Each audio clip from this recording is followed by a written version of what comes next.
Avec Raphaël Arnaud. Vous êtes donc candidat Nouveau Front Populaire du Vaucluse.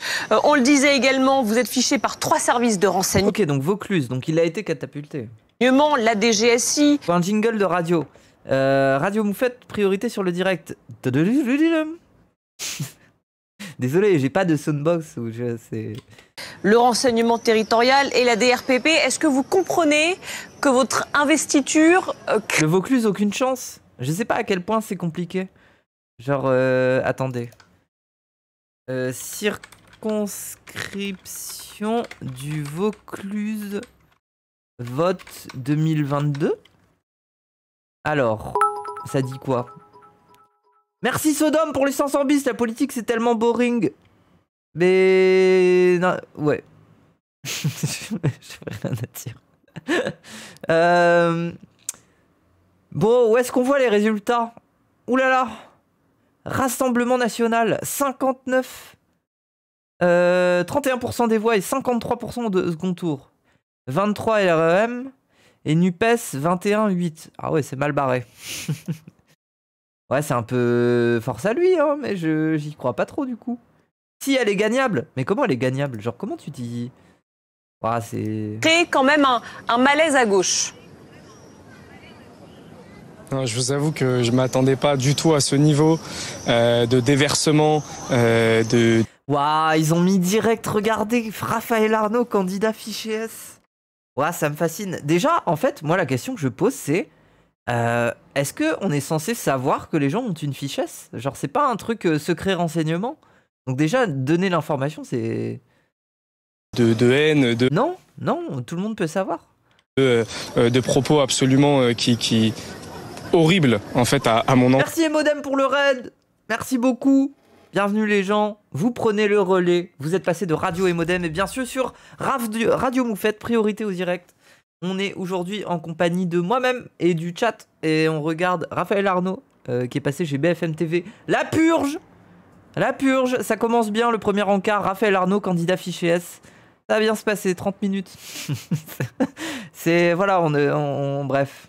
Contre à mon personnage, aux luttes que je peux incarner par ailleurs, de lutte contre l'extrême droite qui ont été toujours un peu plus transparentes au travers de manifestations. Tout le monde sait ce que je fais, tout le monde connaît mes prises de position, tout le monde connaît mes prises de parole, tout le monde connaît mes actions.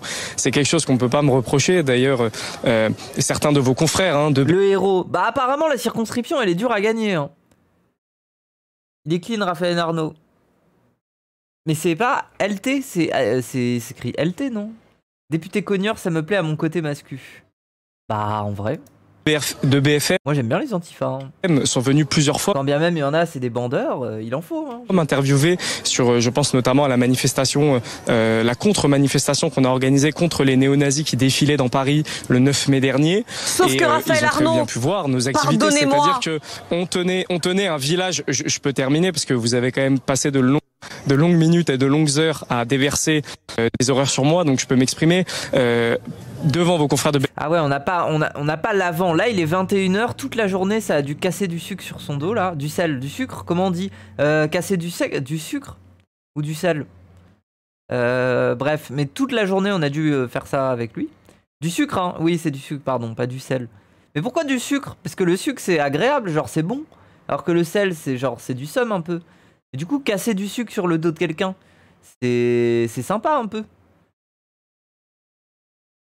BFM, encore une fois, on tenait un village antifasciste avec des personnes âgées, des jeunes personnes. Merci Merlicht. Peu importe, tous et tous mélangés, dans la joie, dans la bonne humeur, avec cette volonté par contre ferme de ne pas laisser un mot à l'extrême droite, de ne pas laisser une place à l'extrême droite. Et c'est ça aujourd'hui qu'on vient me reprocher de façon ultra violente. Par ailleurs, je tiens à qu'avec mon avocat, en corrélation avec mon avocat, on a décidé de porter plainte systématiquement, que l'on jugera cela nécessaire, notamment pour des propos diffamatoires qui viennent notamment de la part de médias d'extrême droite, parce qu'il est bon de le rappeler, tout cet amas, tout cet acharnement médiatique vient au départ de groupuscules d'extrême droite, bien connus, des fois très proches de milieux néo-nazis, qui déversent une haine sur moi maintenant depuis 6 années. Ah, waouh, ah ouais, on s'en fout, hein. allez, on passe à la suite. Fichier S. Est-ce que vous le savez? Mais comment voulez-vous déjà que je sois au courant alors que c'est des informations qui sont censées être rendues non publiques? Pour les bonnes raisons, c'est que ça n'a aucune valeur juridique. Ces fichiers n'ont aucune valeur juridique, ce n'est pas des condamnations, c'est simplement l'État qui décide à un moment donné de mettre ou non une fichesse. Et des fois, on a pu voir des syndicalistes et des écologistes, des acteurs du mouvement social être fichés. Et ça nous montre aussi encore une nouvelle fois un peu les dérives de l'État ces dernières années de fichage d'opposants politiques. Non, alors effectivement, il y a des gens qui sont fichés S et qui ne sont pas tous considérés comme dangereux. Genre, par exemple, il y a beaucoup de gens soulèvement de la terre là. À mon avis, les fichesses là-bas, il doit y en avoir tellement. Il doit y avoir plein de fichesses. Hein. Et alors précisément, c'est ce que j'allais vous... Faites les malins en France, on va vous démonter. On a des alliances partout, contrairement à vous. Ah ouais. Et nous, on n'a pas d'alliance, tu crois? Nous, on est partout. poser comme question. Non, c'est faux. Mais oui, bon, bref. Qu'est-ce qu'on vous... Ça parle, mais les antifas, tu les vois dans la rue, tu te pisses dessus, quoi. Tu parles sur un chat Twitch, quoi. Enfin, c'est bon, quoi. C'est pas... J'ai pas l'impression que t'es le cerveau de l'opération. Désolé. Tu révèles ton plan sur un chat Twitch. Donc gros, vous reproche exactement, selon vous? Est-ce que ça n'est pas le mode d'action violent du groupe auquel vous appartenez? Eh ben, je vous avoue que je vous retourne la question. Et c'est justement tout le sens de ma présence ici. C'était de reclarifier la situation. On est dans une confusion généralisée dans notre pays. On a malheureusement plus de référentiel commun. Et c'est grave. Aujourd'hui, on essaye de faire passer les antiracistes, notamment, qui soutiennent la Palestine, pour des antisémites. On essaye de faire passer des écologistes pour des terroristes. Je rappelle que pendant des mois pendant des semaines et des semaines, voire des mois, le ministre de l'Intérieur lui-même a parlé d'écoterrorisme. On essaye de faire passer des antifascistes pour des fascistes, des antifascistes qui luttent depuis des années contre les violences d'extrême droite pour eux-mêmes des violents. Voilà la confusion généralisée qui existe dans notre pays. Mais on a envie de comprendre un peu plus, Raphaël Arnaud, ce que c'est que cette jeune garde, ce mouvement antifasciste d'extrême gauche, donc lyonnais, auquel elle vient de l'expliquer. Vous appartenez. C'est un mouvement qui a été accusé de violence, n'est-ce pas? Alors, la jeune garde, bon, que vous qualifiez à l'extrême gauche, moi je qualifierais plutôt nos activités de gauche, tout simplement parce qu'on travaille avec des syndicats. Oui, parce que pour le coup, la jeune garde, c'est vraiment pas des totos. Genre, ça a l'air de rassembler pas mal. Hein. Pour avoir discuté un peu une fois avec un gars comme ça qui distribuait des tracts et tout pour une manif, ça a l'air de rassembler pas mal. Hein. Genre, c'est ça qui fait que ça fonctionne aussi. C'est qu'ils arrivent à pas être chiants, à faire des AG de 30 000 heures là. Baser la jeune garde, bah ouais, en fait, mais tant mieux, c'est un vrai réflexe antifasciste, quoi. Plutôt que d'avoir à chaque fois des petites cellules de Toto qui arrivent pas à être d'accord entre eux, là, mais bon. Ils sont même mous. Bon, arrête, dose, mais bon. Avec des organisations politiques, avec le Parti communiste. J'étais d'ailleurs invité aux universités d'été. T'as vu que Macron avait préparé sa déclaration sur le changement de genre? C'est pas un dérapage. Comment ça? Il l'avait préparé? Comment ça? Comment on sait qu'il l'avait préparé? Il est encore leaké là dans la presse, il a dit « J'ai balancé une grenade découpillée sous les pieds des trans. Ça leur fait une belle jambe. »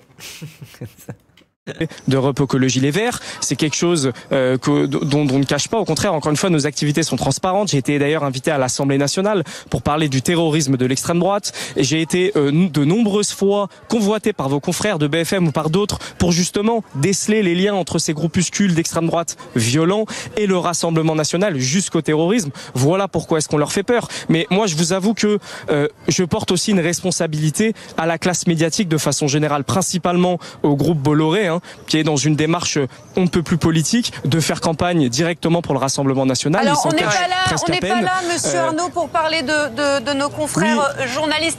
Mais vous avez raison de dire une chose, en tout cas, c'est que ça n'est pas à nous de juger s'il est légitime ou pas que vous soyez fiché S. En revanche, est-ce que vous comprenez qu'en termes d'affichage, être fiché S et de potentiellement siéger à l'Assemblée nationale, ça ne le fait pas, quoi. Vous le voyez, même vous n'arrivez pas à faire campagne. Ça serait incroyable. Mais bien sûr. Justement. Que si, ça c'est vous qui le dites. C'est-à-dire que... vous parlez d'un déchaînement de violence. C'est bien, hein, la DGSI, pour le surveiller, elle regardera la chaîne du Sénat. Non, l'Assemblée, là. Bref, elle aura qu'à allumer la télé et elle pourra surveiller le gars. Face à... Il sera là. Oui, de haine, tout à fait. LCP, oui, pardon. Médiatique, encore une fois, je le rappelle, sur le terrain, tout se passe très bien ici à Avignon. On a d'ailleurs lancé notre campagne ce mardi soir avec près de 96 militants et militantes, et ce n'est que le début de la campagne. Les gens ont bien conscience de ce qui se passe aujourd'hui. MDR, zéro argument. Mais non, mais il n'y a pas d'argument à avoir. On est dans une situation où la fichesse, c'est un outil politique de surveillance qu'on met sur le dos des gens qui sont les plus, entre guillemets, dangereux. Mais dangereux pourquoi ? Pas pour la sécurité des Français, mais pour le pouvoir en place, pour sa capacité à maîtriser l'opposition politique. Merci Ginger. Donc désolé, mais il y a un stade où avoir une fichesse dans un pays qui se fascise au stade où Bardella va bientôt être au pouvoir, eh bah tant mieux, c'est bien, ça veut dire que tu comptes, ça veut dire que les gens se méfient de toi. J'ai presque... Désolé, mais la fichesse c'est gratuit. Au bout d'un moment, ça devient presque gratifiant. Voilà.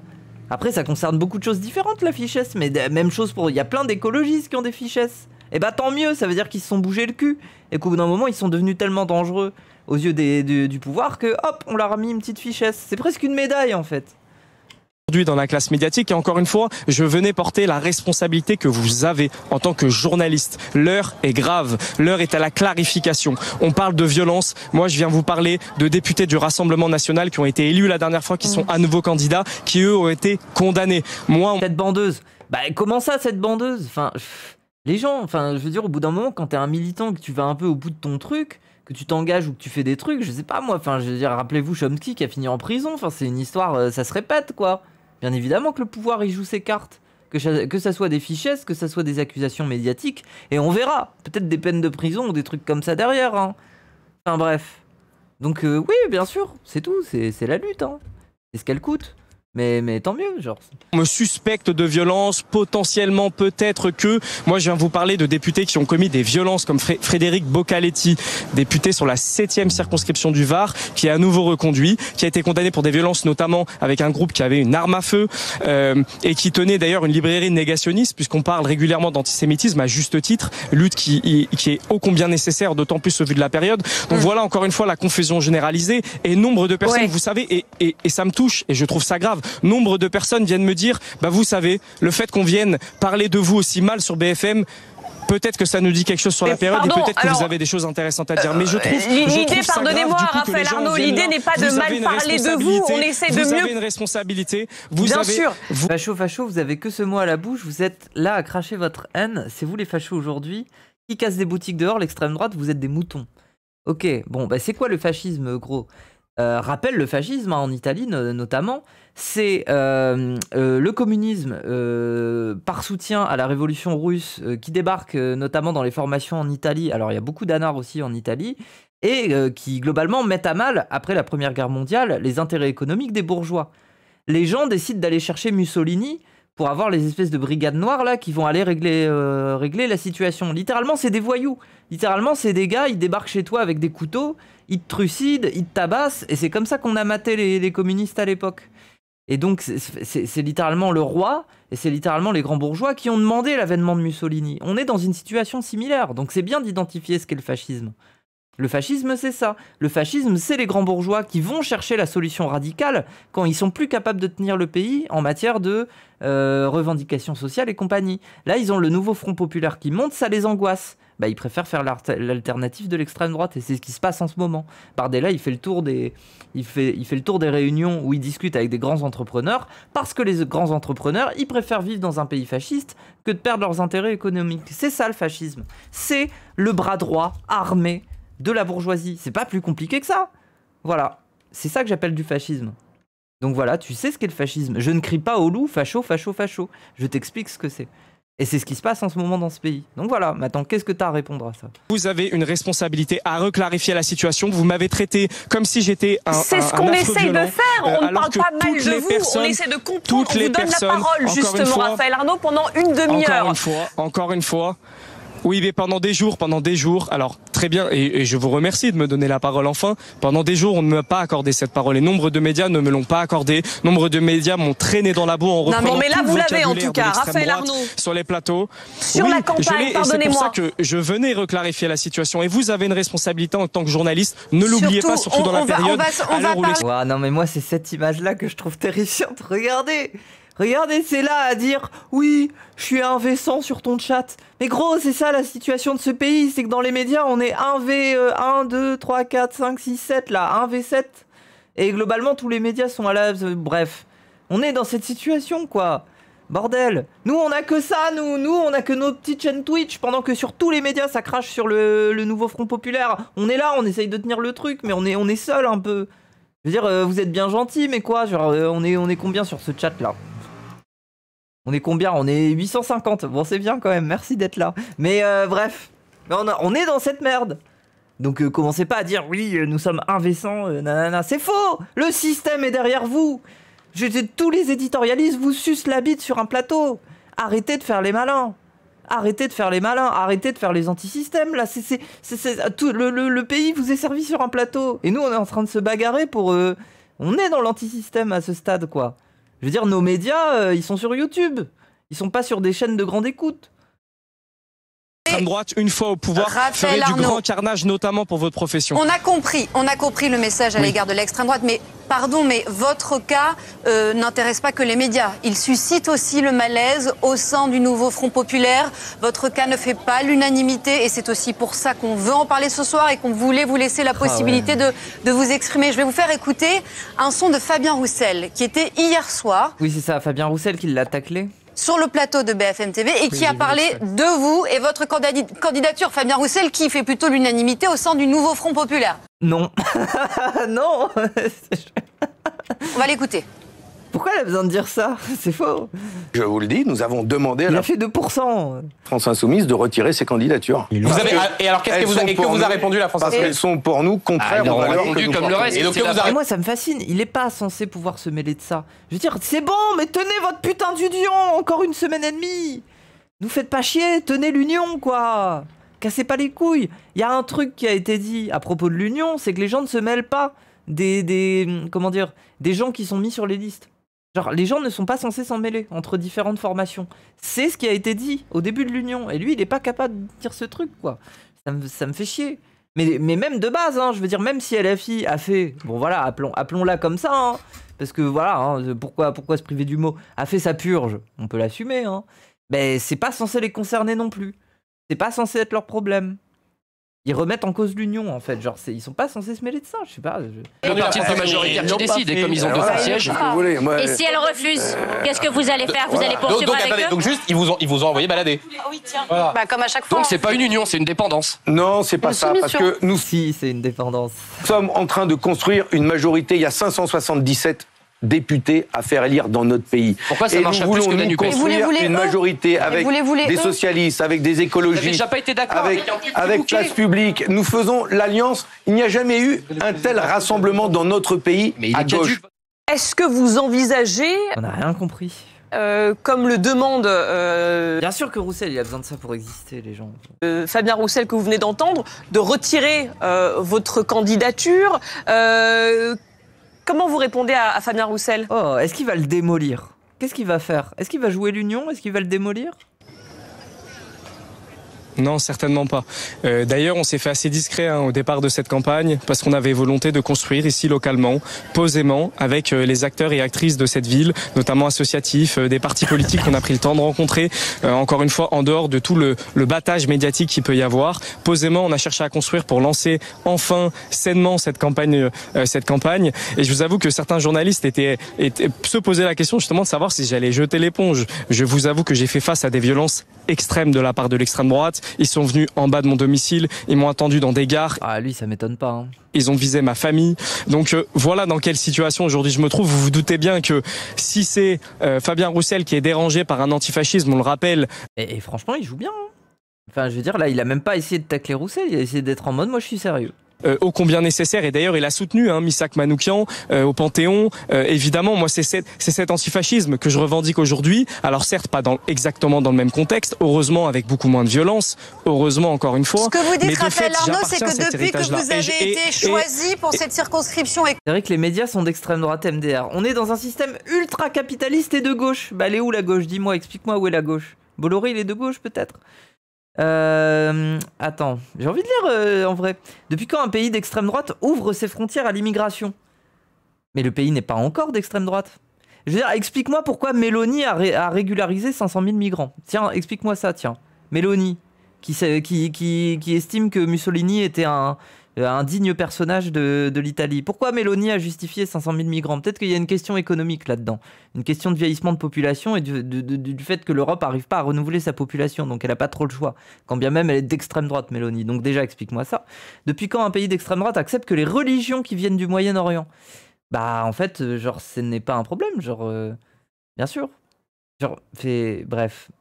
Depuis quand un pays d'extrême droite tolère les associations LGBT pour les handicapés et migrants? Mais en fait, genre, moi ça me fascine. Le pays n'est pas encore d'extrême droite. Hein. Genre, c'est justement le risque qu'on court. Mais ce qu'il faut bien observer, c'est que tous les appareils médiatiques et tout ça, ils commencent à être utilisés. Enfin, tout est armé pour que le pays se prépare à l'extrême droite, quoi. Vous voulez pas discuter et pas argumenter, je baisse vos mères. Mais je te réponds, gros. Allez, c'est bon. Ça m'a saoulé. Arrête de faire ta victime. T'es là, t'es dans un chat, je lis tes messages, je te réponds, tu es la victime. Et ben voilà, les victimes, ça dégage. C'est bon. Que l'on sait que vous êtes fiché S, vous êtes menacé, votre famille est menacée, vous êtes suivi, c'est ça que... Moi, j'aime pas ban. Non, mais vrai, j'aime pas ban les gens, même les gens un peu d'extrême droite qui essayent de me challenger ou de challenger le chat. Mais là, ce gars-là, c'est tout, c'est une victime au bout d'un moment. Vous dites? Banne-le pas, mais ça me fatigue en fait. Racontez-nous bien concrètement. avant, madame. Ça fait 6 ans que je lutte contre l'extrême droite. Ça fait 6 ans que je lutte contre l'extrême droite. 6 ans que je suis menacé au quotidien, ma famille, à mon travail, à mon domicile. Je veux dire, c'est des choses qui sont pas méconnues encore une fois. Et c'est pour ça que je vous disais, en tant que journaliste, vous avez une responsabilité à énoncer aussi ces faits-là. Qu'on vienne me retourner l'argumentaire de la violence. Alors que nous-mêmes, mais des menaces de mort, des menaces au quotidien. Si vous voulez, devant un de vos confrères, j'ouvrirai un jour mes messages privés sur mes réseaux sociaux. Heureusement que je les énumère pas tous les jours, sinon ça en perd la tête. Mais de toute façon, vos confrères journalistes, encore une fois, le savent très bien. Dès qu'il y a des enquêtes sur l'extrême droite, dès qu'on met en avant leur violence, tout à coup, on est sujet, encore une fois, à des menaces. Et pire que des menaces, encore une fois, mais ils sont venus m'attaquer à mon domicile. C'est pas seulement des menaces, ils sont venus m'attaquer aux sorties d'une conférence, notamment qui avait été organisée par la mairie de Lyon. Ils sont venus m'attaquer dans des gares. C'est des choses, encore une fois, qui sont pas méconnues et des choses qu'il faut redire. Juste, je voulais revenir quand même au sujet initial. Le fait que certains partis politiques aujourd'hui se sentiraient dérangés par ma candidature. Il est bon, encore une fois, de reclarifier la situation. C'est que ces partis politiques, on a l'habitude de travailler au jour le jour. Et que de fait, il y a des enjeux électoraux, que comme tout enjeu électoral, des fois, les accords nationaux font qu'il peut exister des tensions qui dépassent bien au-delà de ma personne. Une pensée pour Street Press. Pourquoi pour Street Press? Aujourd'hui, je vous le répète, j'ai fait des conférences, notamment invitées par le le Parti Socialiste de Carole Delga, au Conseil régional de l'Occitanie. Il est fort face caméra. Bah ouais. Vous vous doutez bien que c'est pas ma ligne politique. Pour autant, à ce moment-là, tout le monde nous tendait des mains. Et là, tout à coup, lorsqu'on se présente aux élections, nous, des militants et des militantes de terrain, ça dérange parce que oui, on fait pas partie de ce monde politique. Je suis un travailleur, je suis payé au SMIC et oui, effectivement, ça peut déranger certaines personnes. Arnaud, en tout cas, on va travailler dans quoi, lui? Je me demande. Aller jusqu'au bout de cette campagne et gagner contre le RN, c'est le plus important. Vous restez avec nous. On va juste donner la parole à nos invités autour de ce plateau. Il a rappelé un point, Raphaël Arnaud. Être fiché S, déjà, ça concernait en 2018, on a un chiffre, 30 000 personnes en France. Toutes ne font pas l'objet de poursuites. Deviens député, Moufette, je sais pas ce que tu attends pour faire 7 cas par mois. Bah, il faut un mode désolé, mais il faut être sérieux. Moi, je veux pas pantoufler histoire d'être à l'Assemblée. Si, je sais pas, j'imagine que pour devenir député, il faut porter un projet, que ça soit associatif, en s'étant bagarré au local, que ça soit, je sais pas moi, genre par exemple, on prend Hugo Bernalicis, il est pas juste... il s'est pas juste pointé en étant en mode « Oh, bah je serai député ». Non, lui, il avait sous le coude une réforme de la police judiciaire qui a finalement pas abouti. Enfin, chacun a ses cartes à jouer, quoi. C'est à ça qu'ils servent les députés. Donc non, j'ai pas envie d'être député, je suis une streameuse, quoi. Le jour où j'aurai un truc à proposer, peut-être, hein, mais... Ou de sanctions pénales, c'est une mesure administrative. Est-ce que ça vous choque? Oui, notre député trans, bah, y a plus de chances que ça soit Cassandre à terme que moi, les gens. Mais moi, j'en ai pas forcément envie non plus. 30 000 personnes ne se présentent pas à la députation, quand même. Hein. C'est une chose... Moi, j'ai une question, j'ai une question à poser. Moi, en fait, je suis trop goofy. Le problème, c'est ça. Vous me voyez, moi. Mais attendez, vous me voyez à interviewer à BFM, c'est impossible. Je suis trop goofy. Je ferai une bêtise en fait. À un moment, je ferai une imitation. Je serai en mode comme ça. C'est pas possible. À Monsieur Arnaud, puisqu'il dénonce peut-être à juste titre la confusion autour de sa candidature, mais est-ce que lui n'entretient-il pas cette confusion en se présentant sous un faux nom, puisque Raphaël Arnaud n'est pas son vrai nom de famille. Donc je ne comprends pas comment vous pouvez ne pas dissiper cette confusion puisque vous avez changé. Ah, attendez, c'est intéressant. Il parle du nom de famille, là. Monsieur Arnaud, puisqu'il dénonce peut-être à juste titre la confusion autour de sa candidature, mais est-ce que lui n'entretient-il pas cette confusion en se présentant sous un faux nom, puisque Raphaël Arnaud n'est pas son vrai nom de famille. Donc je ne comprends pas comment... Mais c'est quoi? C'est Raphaël Arnaud avec un D? Il a juste changé les 2 lettres, quoi. C'est ça? Vous pouvez ne pas dissiper cette confusion puisque vous avez changé de nom pour la députation, pour cette candidature. Votre réponse, Raphaël Arnaud? C'est faux. C'est faux. Et encore une fois, c'est très malhonnête de votre part. Ce nom, je l'utilise depuis le début de mon militantisme. Non, mais vous appelez M. Arnaud, je l'utilise depuis... Je m'explique. Attendez, je m'explique. S'il vous plaît, je vous ai entendu, je vous ai écouté, je vais vous répondre, monsieur. Mais c'est pas compliqué, il se fait doxer, donc oui.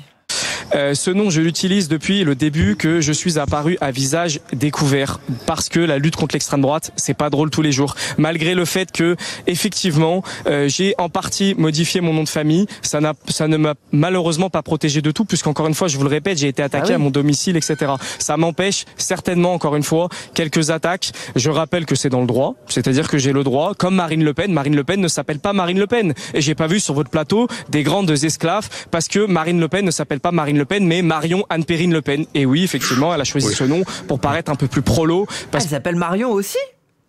Il y a eu 2 Marion, waouh. Que ça le fait moins. Bon, donc, encore une fois, on vient m'accuser, vous vous rendez compte un peu du débat? Marion Anne-Perrine Le Pen. On vient m'accuser de changer quelques lettres de mon nom de famille parce que j'ai 7 noms différents, monsieur, dans votre militantisme. Les violences. Bah, c'est trop stylé. C'est comme un agent secret, genre. Les violences, mais ce n'est pas vrai. Ça, c'est encore une fois, c'est des intox de la part de l'extrême droite. Moi, je me suis toujours appelé Raphaël Arnaud à visage public. Vous pouvez remonter, si vous voulez, très loin dans les articles de vos confrères. Donc, encore une fois, est-ce que vous vous rendez compte du niveau actuellement sur ce plateau où moi, je viens vous parler de violences de l'extrême droite, notamment de députés, encore une fois, du RN qui ont été condamnés pour violence à l'arme à feu. On en parle aussi. Vous avez largement l'occasion d'en parler depuis maintenant. Je n'ai pas vu vos caméras. Je n'ai pas vu vos caméras se précipiter sur la 7e circonscription du Var pour aller interroger ces députés et estimer potentiellement que ces députations ne soient pas légitimes. Par contre, pour une histoire de quelques lettres sur un nom de famille, tout à coup, c'est l'alerte générale. Je vous avoue qu'encore une fois, les gens commencent à être dégoûtés. Alors justement, les gens ont le droit de poser des questions dans cette émission. Ça n'est pas un monologue, Raphaël Arnaud. Bien sûr. Les gens posent des questions à travers de... Waouh, putain, il tient bien le truc, hein. Il parle, même si ça lui coupe la parole, il s'en fout, il va au bout. Cette émission avec un QR code. Et j'imagine qu'ils sont aussi peut-être qu'ils illustrent certaines réactions auxquelles vous faites face peut-être sur le terrain, notamment Lucienne qui dit fichier S et candidat aux législatives, c'est honteux. Si vous aviez à la merci Lucienne croisée sur un marché ou sur le terrain, qu'est-ce que vous lui répondriez? On avait besoin de savoir ça. Je lui répondrai exactement la même chose que je vous ai dit. C'est-à-dire que mes combats politiques sont on ne peut plus transparents. Je n'ai jamais été encore une fois condamné. Je m'engage depuis des années contre l'extrême droite. Je n'étais pas au courant évidemment de ces fichiers S parce que encore une fois, elles sont pas censées être rendues publiques. Bah oui. C'est quelque chose que j'apprends. D'ailleurs, peut-être potentiellement, je ne le suis plus. Je ne sais pas absolument quelle est la situation de ce point de vue-là. En tout cas, me qualifier comme... Mais d'où vient l'info? Est-ce qu'on a fourni cette info aux médias? C'est la question que je me pose à ce stade-là, parce que s'il vient de l'apprendre récemment, là, étant dangereux, me qualifie. Putain, mais regardez, waouh, mais non, mais le bandeau qui évolue en direct. Raphaël Arnaud, candidat et 3 petits points, fichier S. Ils ont rajouté les 3 petits points. Genre vraiment, les modifications de dernière minute, là, ça me fascine, c'est fou. Là, au début de la vidéo, c'était juste regarder candidat et fichier S. Hein. Et là, ils ont rajouté les 3 petits points. Comme étant violent est gravissime et j'espère sincèrement c'est un flic raciste qui a dit que ça. Que l'État ne passe pas son temps à afficher des personnes qui participent à des manifestations. Je pense aussi certainement que mes engagements en soutien au peuple palestinien n'ont pas aidé parce qu'on voit bien qu'il y a une dérive sécuritaire, autoritaire. On a vu des interdictions de manifestations à répétition, des interdictions de meetings politiques, un déferlement médiatique, notamment je pense à la figure de Rima Hassan qui s'est fait traîner dans la boue, qu'on a... je pense qu'elle a pris plus cher que lui. Qu'on a osé injurier de porte-parole du Hamas alors que simplement elle venait exprimer sa solidarité envers le peuple palestinien.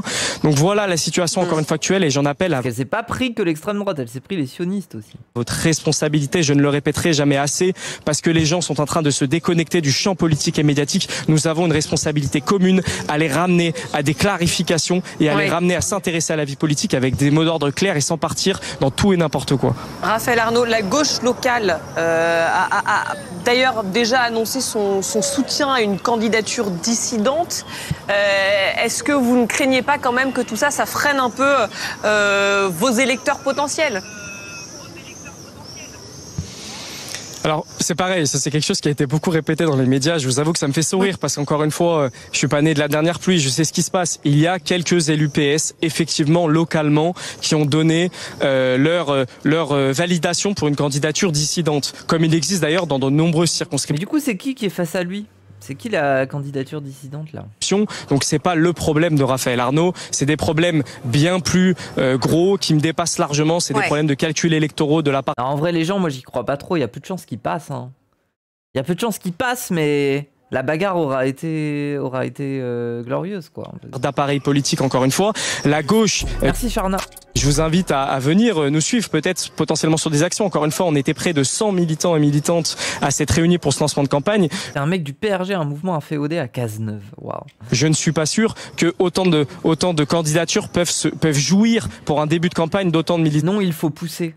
Ah oui, mais t'habites pas dans le Vaucluse. Enfin, je veux dire, à ce stade, c'est bien beau de vouloir le pousser, mais on peut pas tous voter pour lui. C'est le Vaucluse, quoi. Enfin, bref. Militante et elle est comment sa circo? Bah, je sais pas, j'ai regardé tout à l'heure, je me suis peut-être trompé de circo, mais bon, c'est pas très gagnable à la base, quoi. Il a très peu de chance, oui. Ça ne fait qu'augmenter. Ma candidature forcément parle à des centaines de jeunes, voire même des milliers de jeunes, et c'est ces jeunes-là qu'on va devoir aller chercher, leur redonner confiance en la politique. Si cette candidature parle, alors racontez-nous, qui est venu vous chercher? Comme Poutou. Poutou aussi, il est dans un truc difficilement gagnable. J'habite dans le sud, Avignon, c'est turbo raciste, MDR les gens votent pas et c'est beaucoup d'étudiants qui sont pas du coin. Ok. Poutou aussi? Ouais, Poutou, ça va être dur. Circo gagnable, mais dur quand même. Ouais, j'imagine que ça se bouge sur le terrain de fou alors. Poutou, c'est gagnable, je crois, mais pas genre. Et genre pas gagné, ok. Au sein de ce nouveau Front Populaire. Je vous avoue qu'on n'est pas des enfants malgré nous. Poutou, il est ultra connu, il y a moyen que ça passe. Ouais, il est pas connu pour les meilleures choses. Hein. Je sais pas, hein. Faut voir. Notre jeunesse, personne n'est venu nous chercher par la main, c'est nous qui combattons depuis des années à l'unité. Il est bon aussi de le rappeler, peut-être à... Attends, la circo de Poutou, attendez, on va regarder. Première circonscription de l'Aude. Ah putain, c'est dans l'Aude. Ah ouais. Oui, c'est raciste là-bas. Hein. Oui, mais on n'a pas les votes là. Oui, bref. Circo de l'Aude. Vote législative 2022. Tout en bas. Ah, pardon.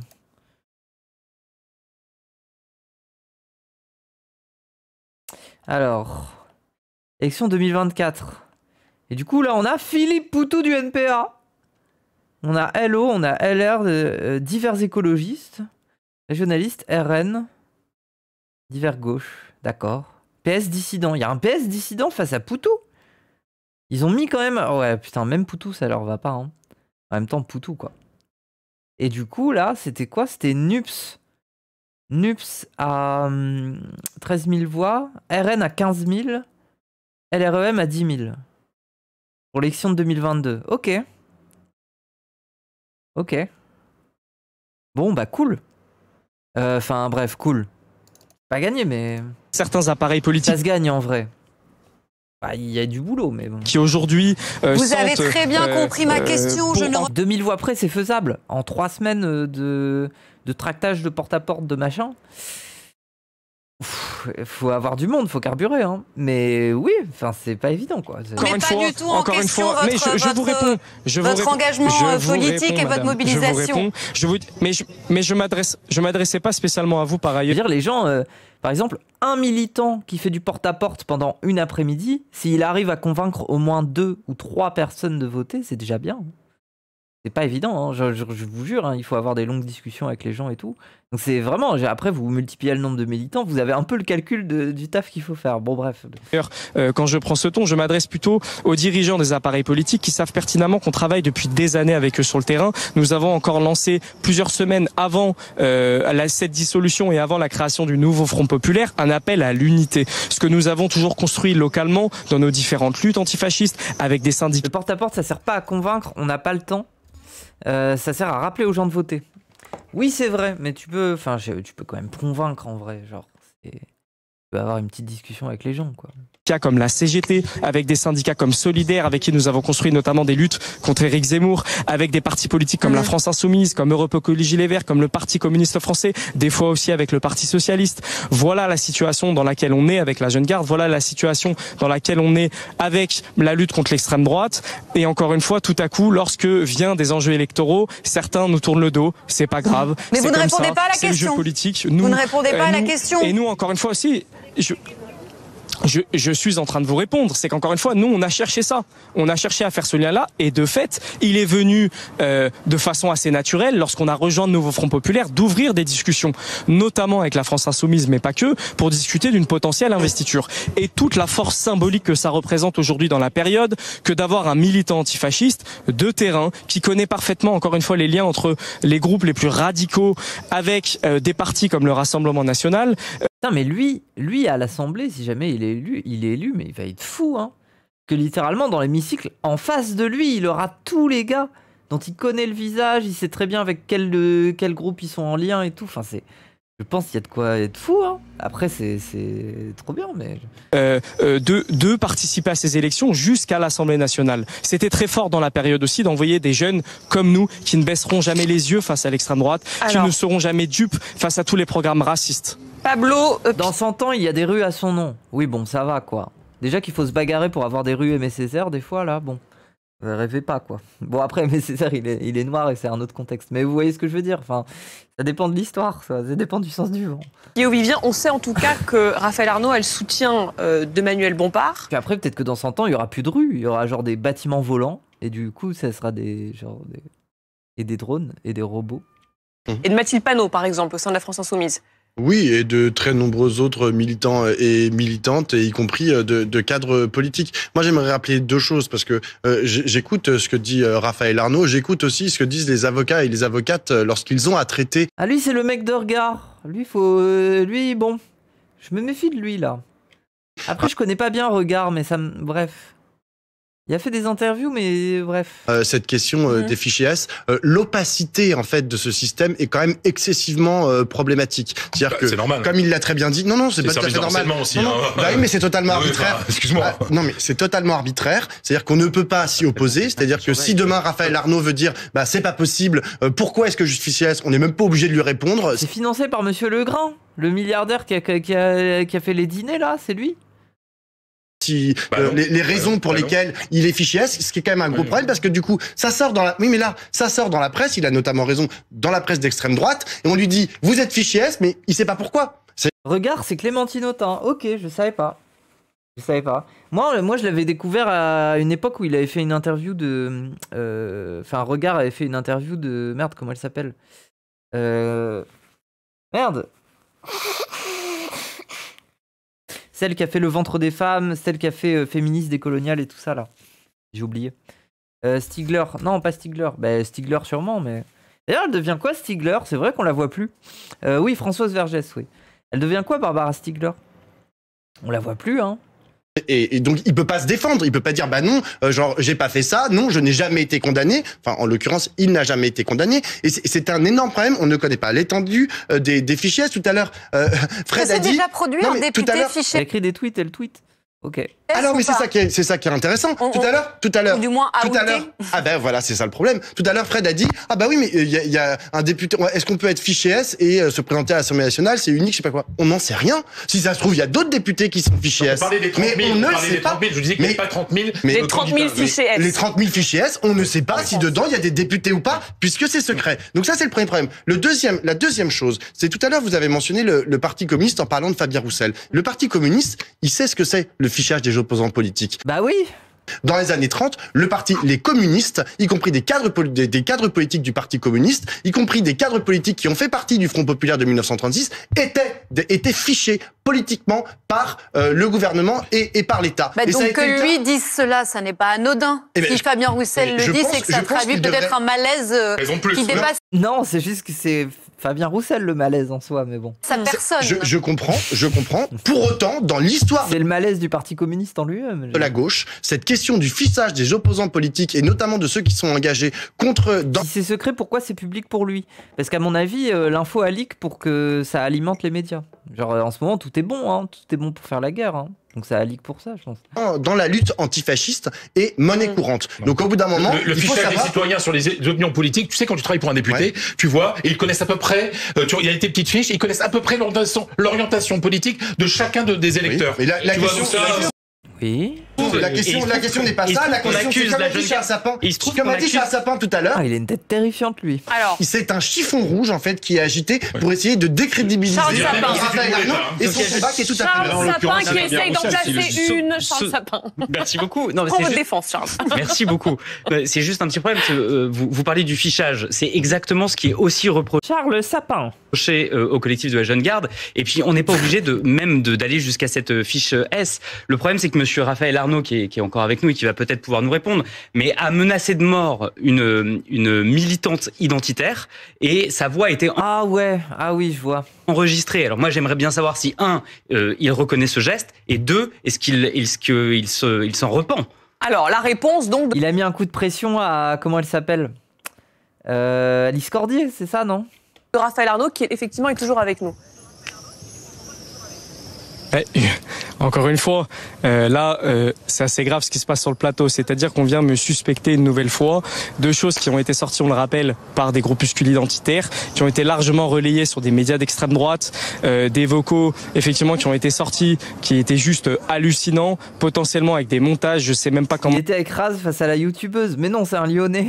Ils traficotent leurs choses. Nous, vous savez, on a une ligne politique. On n'a jamais répondu aux accusations qui viennent directement de l'extrême droite. Pour une simple et bonne raison, c'est que c'est leur donner du crédit. Encore une fois, on a besoin de clarification dans la période. Je ne le répéterai jamais assez. Et c'est leur donner du crédit. On attend toujours les plaintes parce que Rascore un peu. Mais en plus, c'est même pas Raz qui a mis un coup de pression à l'autre là. C'est elle qui, avec son petit groupe de potes, qui sont tombés sur des antifas, mais Raz était là, quoi. Mais bon. Je pense notamment à ces groupuscules identitaires comme Némésis, qui ont, je pense, au moins menacé une dizaine de fois de plaintes à mon égard, notamment lorsque des groupuscules d'extrême droite avaient attaqué la manifestation féministe à Paris. On n'a jamais eu de résultat, tout simplement, pour la très simple et bonne raison, c'est que on a rien à... C'est quoi l'histoire avec Raz? L'histoire, il me semble, c'est vieux, hein, il y a 2 ans au moins. Amélie Menu, une de ces personnalités un peu extrême droite, machin, qui l'a vue dans un café et elle est venue avec son groupe de potes voir Raz, Cassandre, tout ça. Et elle est venue en mode coucou, comment ça va? Faire un peu la maligne. Sauf que ce qu'elle a pas capté, c'est que dans le café, il y avait plein de gens de gauche, dont des antifas et tout ça. Et les gens se lèvent parce qu'ils la reconnaissent. Et il y a un groupe qui s'est retrouvé à aller les embrouiller, à leur mettre un petit coup de pression. Et voilà, quoi, ils sont repartis la queue entre les jambes en quelque sorte. Alors qu'ils voulaient faire les malins devant Raz. Bref. Tout simplement, c'était fake, les gens prenaient pas ça au sérieux. Bah non, c'était pas fake. Enfin, ce qui a été dit, c'était fake, mais la situation a bien existé, quoi. Enfin, c'est... La très simple et bonne raison, c'est que... Puis y a pas besoin de dire que c'est fake, hein. Désolé, mais les antifas, c'est pas des enfants de cœur. Et tant mieux. Genre, c'est les antifas, en fait. Allô, c'est antifasciste. C'est pas censé être des enfants de cœur. Genre, parce que les... Bref. Attendez, je vais chercher de l'eau.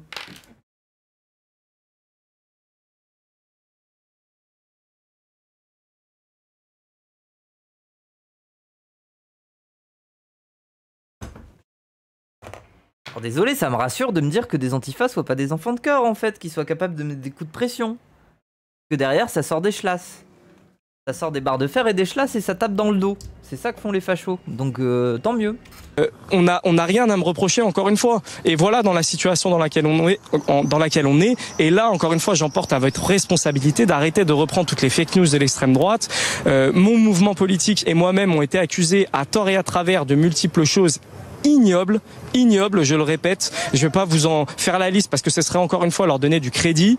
Je vous demande encore une fois Mais Charles Sapin insiste, me permet, de reprendre ces fake en news. disant que votre voix a été reconnue dans un enregistrement. C'est bien ça, Charles? Exactement. Votre voix a été reconnue dans un enregistrement où vous menaciez de mort une militante identitaire. Donc vous dites... On peut l'avoir cet enregistrement, mais ça m'intéresse. Hein. Vous n'avez pas à vous expliquer de ce geste, on le note, mais bon...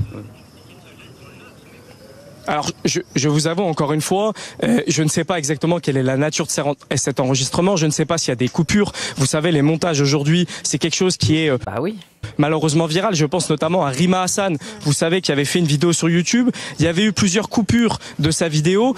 Ah oui, ça c'est le truc du crayon. Ouah, quel enfer. Hein.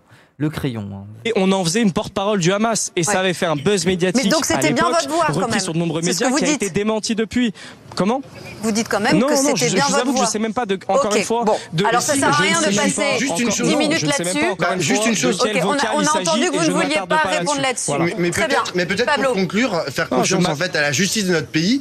Si jamais la justice considère que, bah oui, effectivement, il a... Non, moi je ferais pas confiance à la justice de ce pays. Menacé de mort cette militante d'extrême droite du collectif Némésis, eh bien dans ces cas-là, il y aura une condamnation. Est-ce qu'il y a une condamnation? Vous avez raison. Est-ce qu'il y a une condamnation? Comme cette information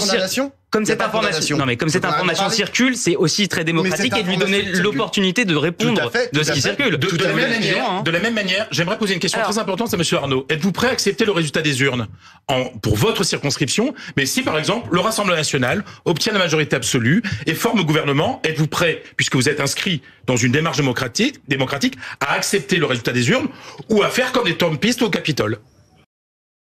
Quoi? Comme les Trumpistes au Capitole, mais on en est loin, il est fou.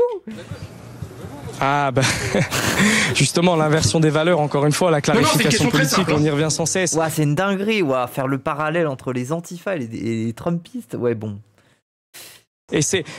Mais moi je vais vous y répondre très simplement, et c'est très grave de poser les choses comme ça. Évidemment que nous, on a toujours respecté ce qui se passe dans les urnes, ça va de soi. Par contre, il y a une réalité politique aujourd'hui, vous venez de le dire, c'est que c'est des gouvernements d'extrême droite qui n'ont jamais accepté la remise en cause de leur pouvoir. Je pense à Donald Trump, je pense à Bolsonaro, qui ont violemment... Frédéric Hermel, il était pas censé être un journaliste sportif, comme pro, quoi. Enfin, la France attaqué. En ce moment, il y a un truc un peu bizarre dans la société, c'est qu'ils se reconvertissent tous dans l'éditorialisme de droite. C'est bizarre. On dirait qu'il y a des postes. On dirait qu'il y a des propositions de postes. C'est un peu... Genre, je me demande pourquoi. Le 30 juin et le 7 juillet. Attaqué. Si le Rassemblement national arrive au pouvoir, vous serez calme dans la rue ou non? Je viens de vous répondre assez clairement. C'est-à-dire que nous, on a toujours respecté un bon filon. Ah mais moi je comprends qu'ils stressent que le Front Populaire arrive au pouvoir là. Ils viennent de trouver un nouveau poste un peu grassouillé là au niveau du salaire, éditorialiste de droite. Le nouveau Front Populaire va arriver, ça va être la purge. Bien évidemment qu'ils sont en stress. Hein. Ça tire, hein. Résultat des urnes, là n'est pas le problème. Contrairement justement, encore une fois, à des gouvernements d'extrême droite, et là vous avez des exemples on ne peut plus récents, parce que souvent on dit on n'a pas essayé. Si, on a essayé. Et justement, ces gouvernements d'extrême droite, une fois en place, ne veulent pas le laisser et font tout pour ne pas laisser, quitte à attaquer les institutions notamment. Ça paye. Ah bah oui, ça paye. Et en plus, c'est à perte. Genre, vous le saviez pas, mais BFM, les chaînes comme ça, généralement, elles tournent à perte. Hein. Les milliardaires, les milliardaires savent très bien pourquoi ils mettent leur argent là-dedans à perte. Hein. Ce n'est pas rentable. Hein. On ne peut plus récent, parce que souvent on dit on n'a pas essayé. Si, on a essayé. Et justement, ces gouvernements d'extrême droite, une fois en place, ne veulent pas le laisser et font tout pour ne pas laisser, quitte à attaquer les institutions, notamment parlementaires, comme le Capitole. Chose d'ailleurs qu'on a dénoncée à de multiples reprises. Par contre, qu'on ne vienne pas nous reprocher, par ailleurs, de continuer à nous mobiliser. Ce qu'on va faire si le Rassemblement national arrive au pouvoir, et peu importe s'il arrive ou non au pouvoir, le risque de l'extrême droite sera toujours aussi présent dans notre pays. On continuera à se mobiliser comme on a toujours continué à le faire, par des manifestations, par des pétitions, par aussi une bataille médiatique. Encore une fois, on le voit ce soir, par une véritable bataille médiatique, et ça, personne viendra, je l'espère, nous reprocher. Et encore une fois, peut-être accumuler des fiches pour des gens qui simplement dénoncent les violences de l'extrême droite et les attaques racistes et toutes les dérives autoritaires dans ce pays. Alors, on a une question de téléspectateur, peut-être pour vous. Bon, globalement, ça va pas non plus très loin cette discussion, quoi. À part lui qui répond à toutes les attaques. Bruno Jeudi, Sam qui dit la chose suivante: il est fiché S, mais il n'est pas condamné. Oh la tête. Mais moi, leur tête, elle me fascine, quoi. Et rares sont les politiques qui sont irréprochables. Que les politiques soient pas irréprochables, ça c'est vrai. Il y en a même qui sont condamnés. Mais c'est pas De Villepin aussi qui a un peu un skin comme ça là, avec des sourcils français, enfin sombres et trucs clairs. C'est pas De Villepin qui a un peu ce skin? Non, Domenech. Ah, Domenech, c'est ça. Non, c'est Domenech. C'est vrai qu'il ressemble à Domenech. Ouah, Domenech, hein, à l'ancienne, c'est vieux. Hein. Des gens qui se rappellent Fillon. Fillon aussi. Non, Fillon, c'est juste parce qu'il avait des gros sourcils, mais il avait pas les cheveux blancs comme ça. De Villepin qui est devenu gaucho. Non, il est pas devenu gaucho, les gens. C'est un droitard des valeurs, c'est un vrai gaulliste. Voilà, il en reste, hein.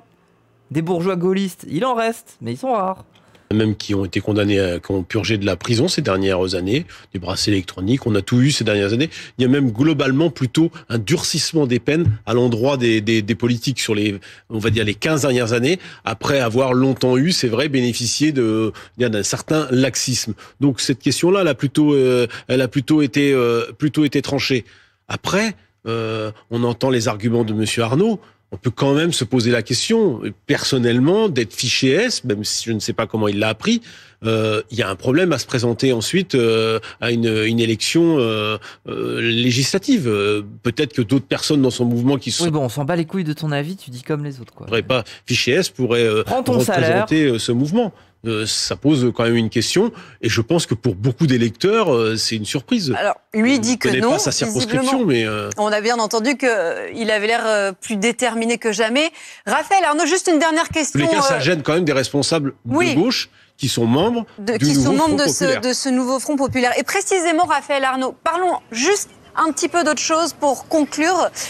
Si jamais votre bloc obtient la majorité absolue en cas de cohabitation, vous, qui aimeriez-vous voir à Matignon pour représenter le mouvement pour lequel vous êtes candidat aujourd'hui? Ce serait plutôt qui? Mélenchon, Ruffin ou Roussel? Quoi? Eh bien, Raphaël Arnaud, vu le nombre de temps que je passe dans les médias. Non, évidemment, je rigole. Je vous avoue qu'on n'a pas la tête à ça. Là, on a la tête dans la campagne. On a la tête d'aller chercher chacun et chacune des électeurs et électrices dans ce pays qui ont encore la tête froide, qui restent encore lucides. Allez, mouillez-vous! Allez! Qui ont casse les couilles. Fin d'unité et qui veulent aller battre le Rassemblement national. Ils vont lui faire une Ruffin, là. Ils vont le sucer. Voilà, moi, tout ce qui m'anime aujourd'hui, voilà tout ce qui m'a toujours animé dans mon combat militant, la lutte contre l'extrême droite et encore une fois jusqu'au pouvoir, et ensuite nous déciderons, je l'espère de façon la plus démocratique possible, d'un potentiel Premier ministre qui nous représente le mieux possible. Une dernière question de téléspectateur, peut-être pour Anne-Elisabeth Moutet. Léna, ne pensez-vous pas qu'être fiché S en tant que responsable politique est bien plus dangereux pour la République que le Rassemblement national? Mais en plus, c'est quand même ce qui est fascinant avec BFM. Moi, je regarde pas assez la chaîne, mais vous avez pas l'impression que quasiment à chaque émission, c'est que des nouveaux éditorialistes en permanence. Genre, à chaque fois, on découvre des skins, on découvre des évolutions possibles. C'est comme des Sims en fait. Genre, on dirait qu'on les a générés, on les a mis là. Ça fait 3 fois elle. Bah, je sais pas, mais genre, moi, j'en découvre toujours, quoi. Je pense que le Rassemblement national est un parti légal. Et que être fiché S, ça présuppose un danger pour l'ordre public. Sinon, je ne sais pas, comme Monsieur Arnaud, je ne sais pas pourquoi il est fiché S. Je pense que c'est fait d'une manière relativement sérieuse, mais encore une fois, je n'ai pas tous les éléments, et donc ça m'est plus difficile de dire ça. Mais de deux choses, nous on interdit le Rassemblement national, où on cesse de dire il y a des partis et puis il y a ces gens-là. Et encore une fois, ça peut être on peut décider d'interdire des partis, c'est déjà arrivé, mais pour le moment ils sont pas interdits. Ok, mais le niveau. Hein. Merci beaucoup Raphaël Arnaud, en tout cas d'avoir Elle a dit oui, ça pourrait être interdit, mais ça ne l'est pas. Donc. C'est avec nous, je crois que vous avez eu quand même de longues minutes pour vous expliquer. Oui, mais si je peux me permettre. Non, mais c'est terminé, vraiment on a passé un justement mot. de longues minutes et de longues heures. Non, mais... Interdisons-le, mais il n'y a pas besoin de l'interdire. On va le dépouiller, ce parti. On va lui remettre toutes les casseroles qu'il a au cul, là, les affaires de trucs européens, là, des détournements de fonds. Bref, il y a tellement de trucs. Ils vont passer devant la justice avant de se faire ban, non, déjà. Je tiens à le dire, je tiens à le dire quand même, parce que là on parle à nouveau de moi, donc je peux me permettre de répondre au vu du nombre d'heures passées à parler sur ma candidature. Encore une fois, on vient m'accuser de suspicion de violence. Est-ce qu'on se rend compte? Moi, je viens dénoncer un parti qui met en place des candidatures de gens qui ont été condamnés pour violence à armes à feu, de candidats qui ont été liés à des affaires terroristes. Je tiens à le rappeler, le Rassemblement national, j'ai entendu un parti légal. On a mais compris, Raphaël Arnaud, et vous l'avez dit à plusieurs reprises. Non, on n'a pas compris. On n'a pas compris. On n'a pas compris. On ne le dit pas assez. C'est le seul parti. Ça, je ne l'ai pas dit. C'est le seul parti politique qui a été mêlé à 3 affaires terroristes en France. Le seul parti politique. Le seul parti politique qui a été mêlé à 3 affaires. C'est quoi les 3 affaires? Moi, je sais qu'il y a une des affaires, c'est Claude Herman, mec du FN qui a vendu les armes au Koulibaly. La deuxième chose, c'est quoi? Lafarge, oui, c'est ça, Lafarge. Les négociations entre Lafarge et Daesh pour faire du business. Et la troisième, c'est quoi? Oui, lié à l'attaque de Charlie Hebdo, ça c'est Claude Herman, ça. Incendie d'une mosquée. L'attentat du petit Clamart. Attentat d'une mosquée à Bayonne, c'est ça, hein? Ok. Bon, oui, 3 affaires, hein. L'assassinat du rugbyman. Ouais, globalement, il y aurait encore plus que ça, quoi. Bref. Mais oui, les gens, si vous connaissez pas l'histoire de Herman, en gros, moi, j'habite à Lille. Ici, à Lille, on a une rue qui s'appelle... Enfin, un endroit qui s'appelle Solferino, où il y a beaucoup de gens qui boivent le soir et tout ça, il y a beaucoup de bars. Et en fait, dans ce coin-là, il y a des bars de gauchistes et tout ça, et il y a un endroit qui s'appelle la friterie, genre jeu de mots avec une frite qui rigole. Haha, je suis une frite, je rigole. Mais la friterie, qui est un lieu, un repère, où il y a l'extrême droite. Et en fait, une des histoires qui s'était passée à Lille il y a longtemps, c'est il y a un bar de gauchistes qui s'appelait Le Soleil, un truc comme ça, je sais plus comment il s'appelle, qui faisait un truc, je sais plus, un truc de gauchiste, une soirée un peu gauchiste. Là, il devait y avoir des prises de parole, des machins. Il y avait plein de gens en terrasse. Et en fait, débarquent des gens cagoulés qui gazent et qui frappent à coups de tonfa des gens qui prennent des verres à ce bar-là. Et en riposte, quelques heures plus tard, des antifas se rendent à la friterie parce qu'ils savent que les mecs qui sont sortis pour aller tabasser du gauchiste, ils se sont repliés dans la friterie, ils vont attaquer ce bar-là. Et Martine Aubry décrète, et depuis ça n'a pas changé, décrète que maintenant les bars doivent fermer à 2h du matin. Oui, le Resto Soleil. Oui. Et donc plein de gens dans l'île se plaignaient en mode, mais attends, mais c'est une dinguerie, Martine Aubry, elle interdit aux bars de fermer, d'ouvrir après 2h du matin, alors qu'elle va même pas essayer d'aller chercher les fachos qui ont attaqué des gens en terrasse. Martine Aubry, elle a fait un peu un nini. Elle était un peu en mode, bon, bah c'est de la faute des deux, quoi. Bref, mais en tout cas, ce qu'on a découvert quelques mois plus tard, très intéressant, c'est que à la friterie qui est tenue par un certain Claude Herman qui est aussi un receleur d'armes et qui a vendu des armes au Koulibaly. Et c'est aussi lié à une autre affaire un peu plus obscure qui est celle de l'affaire des noyés de la Deule, où en fait on a un fleuve à Lille, la Deule, un fleuve où il n'y a pas des barrières de fous et tout ça autour, hein, c'est un petit fleuve, et il y a des gens qui ont été poussés dans la nuit dans le fleuve, et on a retrouvé plusieurs personnes qui ont été noyées. À savoir, souvent des profils un peu gauchistes, mais en tout cas dans l'imaginaire. Genre typiquement, un mec qui rentrait le soir avec sa guitare dans le dos, un peu bourré, avec un chapeau et qui ressemblait à Usul, hop, ça le pousse dans la Deule. Ben, en fait, on a découvert que c'était lié... alors je sais pas où en est l'affaire, je sais pas si elle a été jugée, mais c'était lié à un petit groupuscule d'extrême droite qui avait des rites initiatiques, et l'un de leurs rites initiatiques c'était de pousser des gens dans la Deule. Bref, et tout ça est lié aussi à la friterie, à Claude Herman et tout ça. Donc ça c'est un peu le lore extrême droite chez nous. Et donc oui, effectivement, ce Claude Herman, qui était membre du Front National, alors je sais plus quel poste il avait, je crois qu'il s'occupait du service d'ordre à l'époque de Jean-Marie Le Pen, il devait y avoir un truc comme ça, je sais plus exactement, mais en tout cas ce gars-là a vendu les armes au Koulibaly, qui ont fait l'attentat de l'hypercacher. Voilà. Parce qu'ils venaient de Belgique, un rappel, Molenbeek, ils venaient de Belgique, hop, ils passent par Lille, ils vont chercher des armes, ils descendent à Paris, ils font leur truc et ils remontent. Voilà, c'est comme ça que ça s'est passé. Donc oui, effectivement, l'extrême droite est mêlée à des affaires de ce type-là.